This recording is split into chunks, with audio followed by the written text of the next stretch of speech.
kid, my grandfather told me his stories about fighting in World War I. And he had 29 confirmed kills. I'd heard this as a rumor. I confronted him on it, and he admitted to me that actually was true. And it was interesting because he actually didn't know how many people he killed in the war. He didn't want to keep track, and I heard that was true of a lot of people who fought.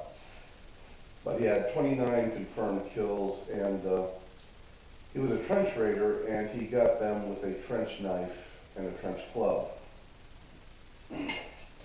Now, this is the trench knife, and this is basically the perfection of tens of millions of people dying in the bloodbath that was World War I, or called the Great War.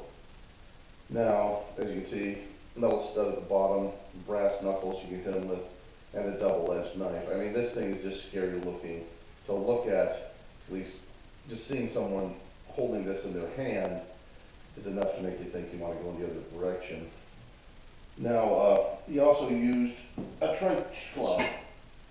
Now, there's no such thing as a standard trench club. They were an improvised weapon. But they probably look something like this.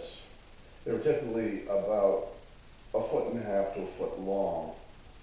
And there was a wide variety of them. Some of them had nails in them that were wrapped in barbed wire. You know, some of them had all kinds of metal studs. They were typically made of wood and metal combination.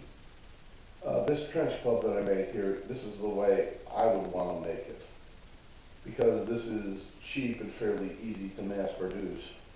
And what I did was I took the metal from a piece of pipe and I drilled 4 holes in the side. And then what I did was I used epoxy.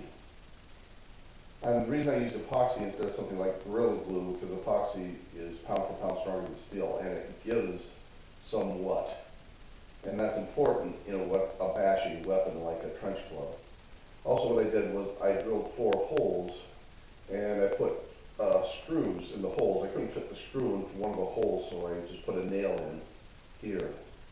But yeah, this thing was really quite effective. My grandfather said that my grandfather, he was a really big guy. I mean, he was like 6'4", he was big boned, and actually the runt of the litter for my family. And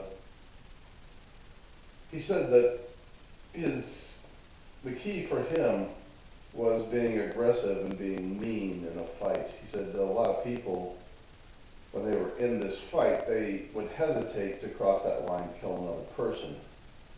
And my grandfather was, you know, he had a mean streak to him, and he was aggressive, and he had a tough life, and he was tough. And his name was actually He-Man, and he lived up to it. And he said they would hesitate, and he wouldn't, and that was the key to his success.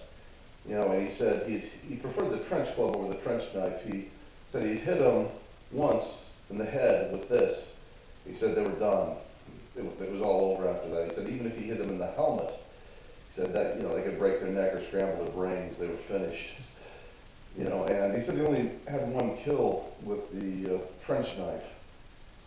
He lost his trench club in hand-to-hand combat, and he went for his trench knife and stabbed the guy in the abdomen with that, killing him.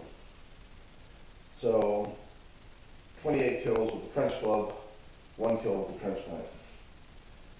Thank you.